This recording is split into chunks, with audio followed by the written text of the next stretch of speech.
This year we're showing our product range, 60 products on the innovation wall, but we want to focus on some new innovation, but more high-end market segment. So home automation is a big section that we want to look at today. I believe home automation is going to be more technology in the future, where appliances will connect together. Home automation will become more of a common status in the home. And we've been concentrating on lighting for many years, but the lighting has to be operated and it has to be switched on. So home automation is a bit of a part that can go well with this lighting, because it's something that the consumer can use to make sure that they can control the lighting.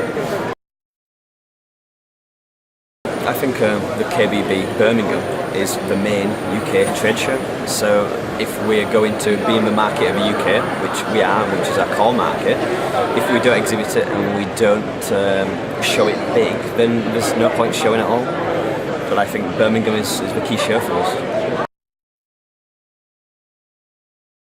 Over the last 2 years we have a Sensio America now, based in Chicago, Illinois, which is in its infancy. Difficult market, very different to the British way of doing things, but a very mass market as well to go for. Long-term next European markets that we want to focus on, the 3 core markets, Germany, UK and America. Yes, we are. We are nearly 100% sure the switch will beat a LED, no doubt. Even the consumers now understand about LED, so once the consumers understand it, they can create the demand. So we believe LED is completely the way forward, but LED with high output. The next generation of LED, OLED, organic LEDs, and at the moment we're testing one new product with that. So hopefully the next KBB we can show the next technology change that we believe is going to be the next in the market.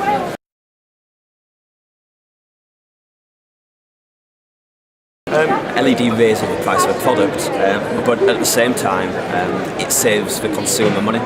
So although the consumer has to pay more in the initial purchase, over a period of time on the energy bill, it actually pays for itself back. And on the stand this year we have a conversion tool where it can actually compare halogen to LED and look at the cost of running it over a period of time. And it's a big difference, so that's the part that we've got to educate about LED. The challenge is the education to the market.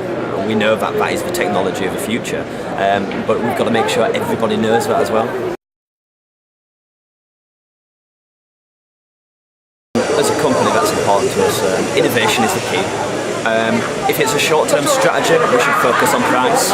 If it's a long-term strategy, it should always be innovation. And we've got a long time in this industry, so it must be innovation and we must keep in front of the market.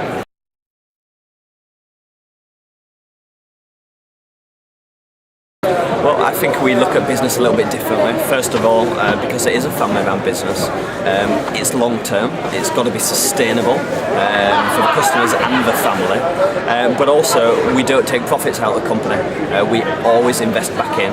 We've got no shareholders to pay, there's no big dividends to take out for investors, so actually we can invest everything in to give our customers a better deal, because we can put all the profits back into the firm.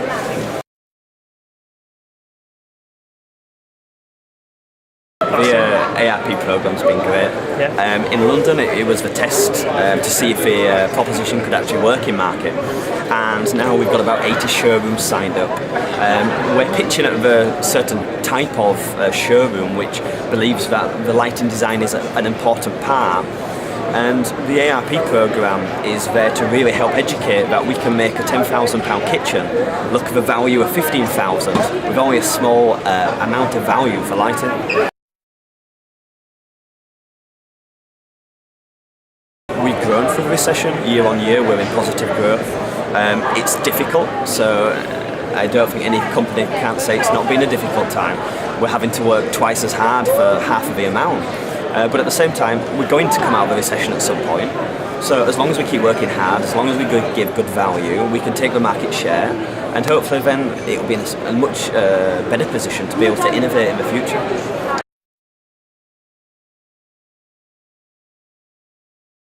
Actually, I think this year is the first time in a long time where we think the footfall has increased, and I actually believe that people are starting to change their perspective to a bit more positive rather than negative.